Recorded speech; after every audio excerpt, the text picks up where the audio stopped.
Hey, how you guys doing today? This is William Myers from Mantis Outdoors. Today we're going to be doing a little bit of a remake video. We're going to be doing another duct tape tinder bundle because one of the guys that I sent that video out to, Mark Rogers, his YouTube name is Eat Carbs, still having a little bit of a trouble with the duct tape tinder bundle. And from what I can see on his video, I believe that it's his ferro rod technique. So what we're going to do in this video is we're going to run through several different tenders and show different ferro rod techniques. And this is for everybody to learn from. One of the reasons why I watch his videos, and I encourage other people to watch his videos, is because he's in the process of learning himself. You know, and throughout the times that I've been watching his videos, I can see his skills improving. But, you know, it's an opportunity for somebody to learn from someone that's learning themselves, his successes and his failures. You know, he's not afraid to show his successes and his failures, which is really, really good. But like I said, we're going to sit down here and we're going to go through some different tenders and different ferro rod techniques, and we're going to show you guys, hopefully, how to get success. Don't go away. Alright guys, so what you're looking at right now are the ferro rods that I keep on me.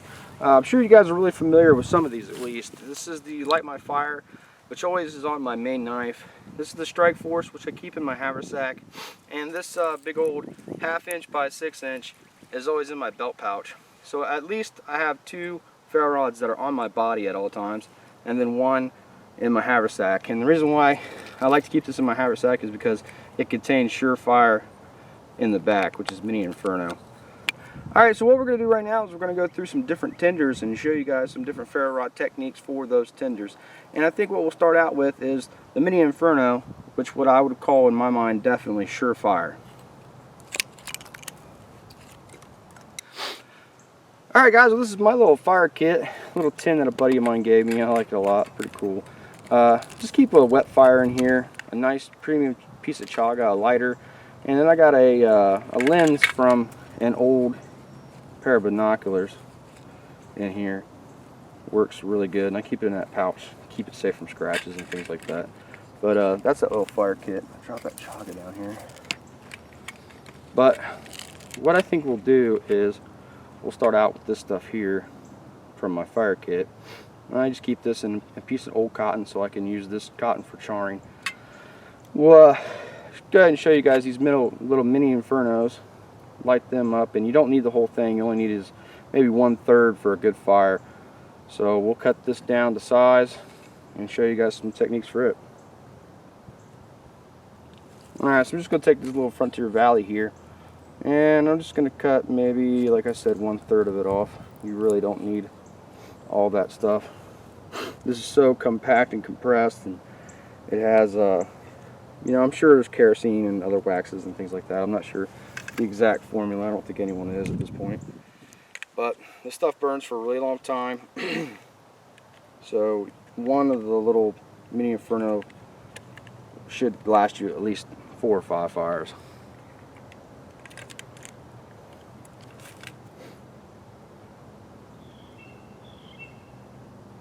That would be depending on the state of your kindling and your other tenders and things like that.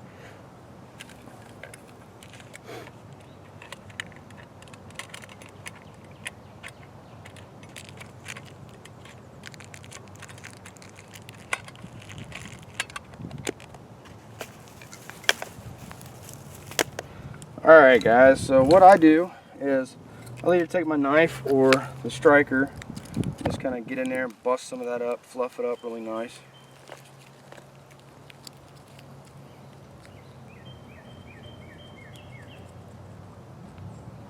Just exposing some of those tiny hairs, getting the surface area going.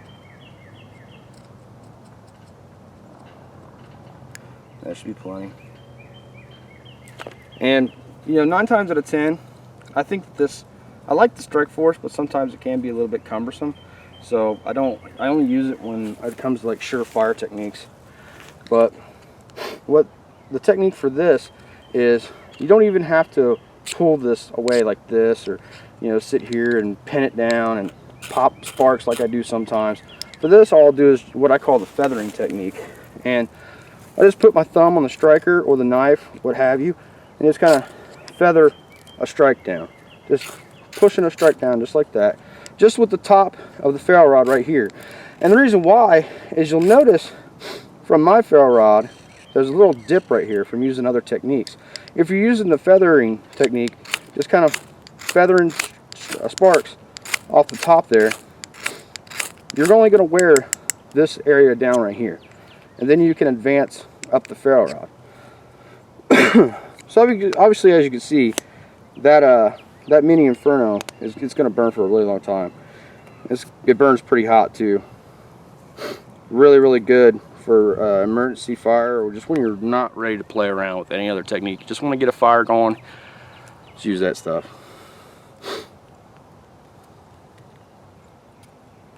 Alright, well, I'll tell you what we're going to do. We're just going to let that 1/3 of that mini Inferno burn down. That way we'll have kind of a counter of that. And I'll speed the video up so it doesn't take too long.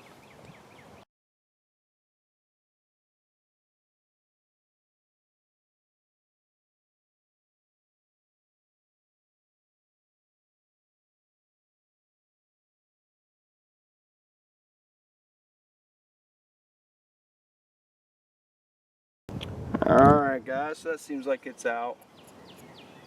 You know, if I really work at it, I could put that out. I could use this for a little bit of a char material, but I let it go a little too far. But what we're doing right now is we're getting the preparations for the ever troublesome, I guess, duct tape tinder bundle. And that's what we're going to be doing next. So stay tuned. You know guys, as far as this duct tape tinder bundle goes, if you're having trouble getting really thin strips, just use a multi-tool or pair of pliers. You just really want to grab a really thin piece. You don't want to grab very much at all. And just pull that straight down, just like that. Really thin strip. That's going to help you out with this technique.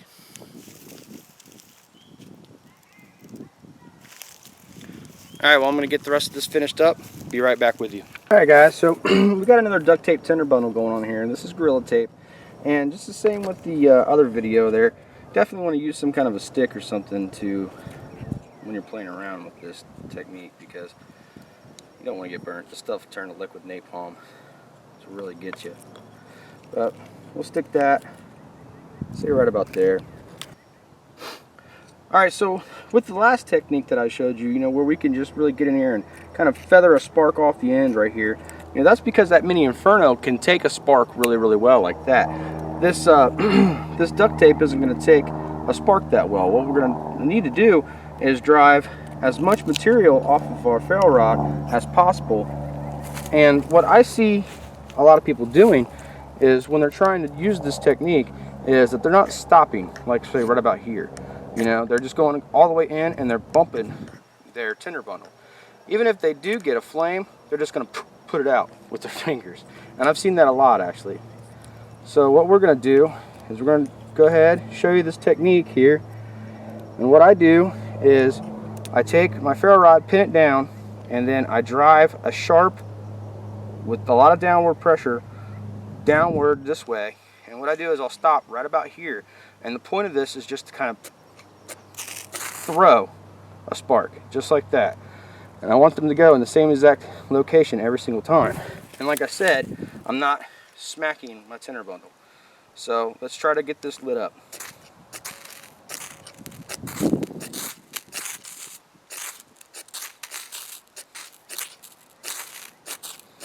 Duct tape's one of those things where it can take a few times to get the material warmed up before it's going to ignite.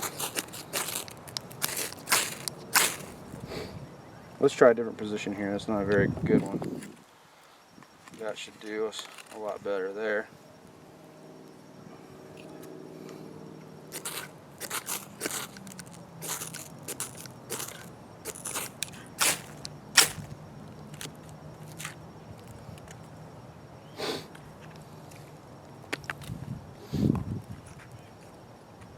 One thing you definitely want to watch for is getting this stuff matted up.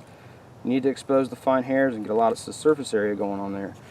So, alright guys, so unfortunately, that last tinder bundle that I had, the duct tape tinder bundle, I got it to go up and I didn't notice that my camera battery had actually died. So, I just really quickly made another one and we'll just do it again. Make sure that's stuck really good to that stick so you don't burn yourself once you do get an ignition off this stuff. Pinning my ferro rod down. See if we can't throw some sparks in here and get this to light.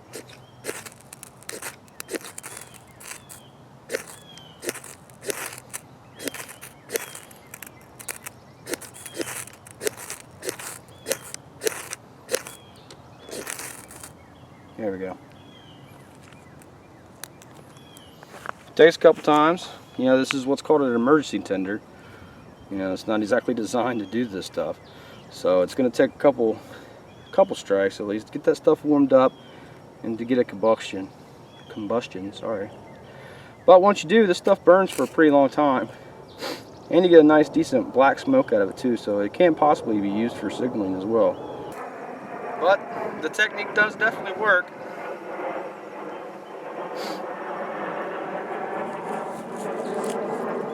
So as long as you're using that right ferro rod technique, you know, you're not smacking the heck out of your tinder bundle and stuff like that. You're just kind of throwing a spark into the tinder bundle, just like that, you know.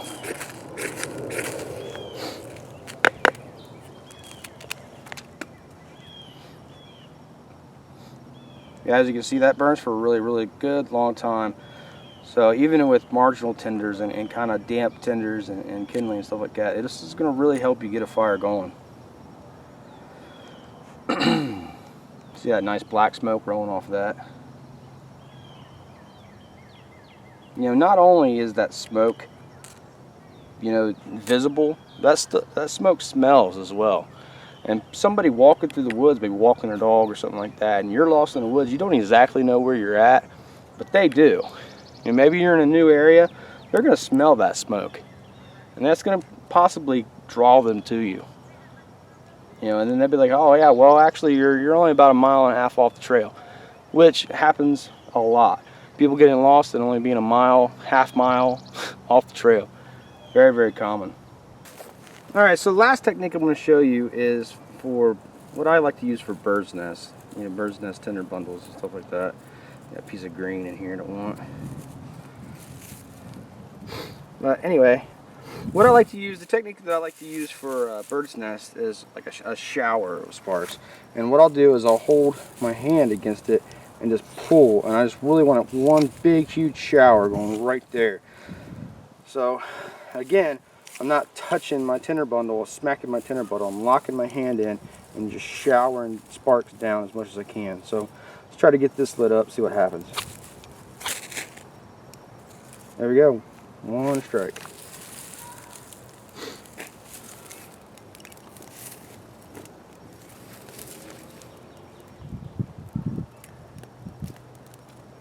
They really go quick.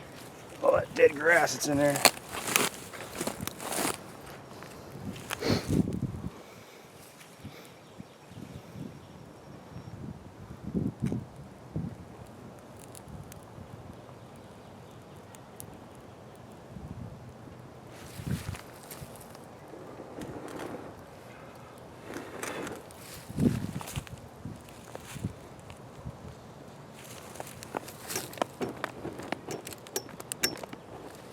Advantage to wearing a wide brim hat.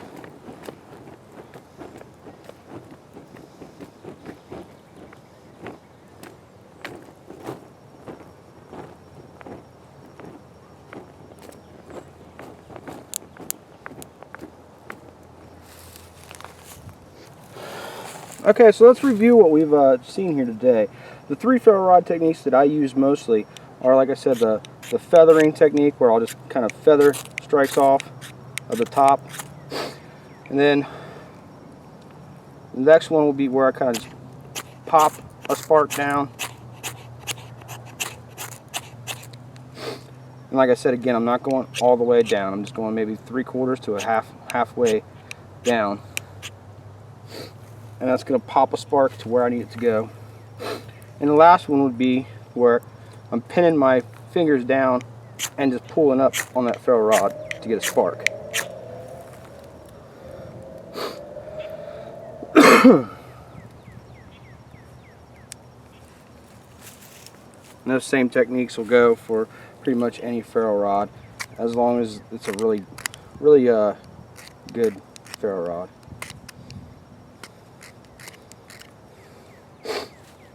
This one kind of doesn't want to feather very well, I guess. But one of the things I see a lot of people, using is magnesium. And I'll tell you the truth, I really do not ever use or carry magnesium bars because of the ferro rods that I carry.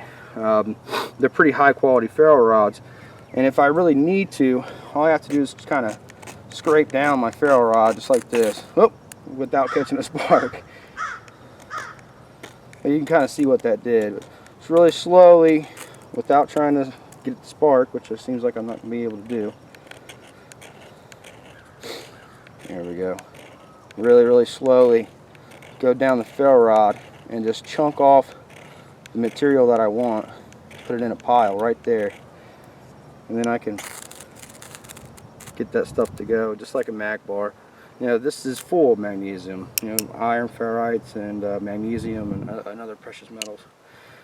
But the same ferro rod techniques go for most ferro rods that are of good quality. Being able to just chuck a spark down in one spot, same spot every single time, shaving off material at a high rate of speed, and when it mixes with the oxygen it combusts. But one technique that I didn't discuss here is a pretty advanced technique that I use for, say, lighting a candle with a ferro rod, things like that. What I want to do is I want to get a strip of the ferro rod to stay on my striker, and what I do is I'll push down and I will hold right there at what I want. See, I got a strip right there, but it didn't ignite.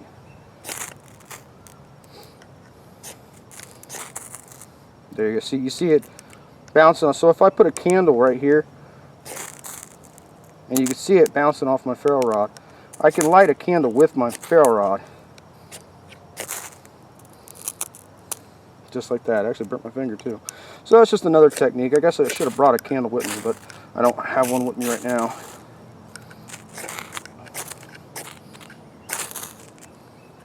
But you can see the technique. It just basically gets a strip of material off the ferro rod to stick on your striker, and then you can hold it right on the candle flame just like that, and it'll get to go. Candle wick, I'm sorry. Alright guys, well, this has been William Myers, Mantis Outdoors. It's a really quick video showing some different ferro rod techniques and some different tinders as well. Hope you enjoyed the video, and if you did, appreciate it if you click subscribe. Liking my video helps me out a lot. I appreciate all your views, comments, and support, and hopefully we'll see you out in the woods.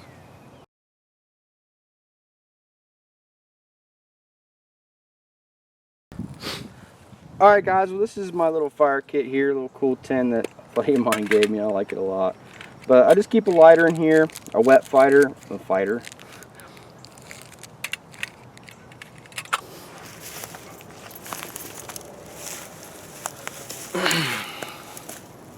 Alright guys, well, that was just a really quick video showing me some, or showing you,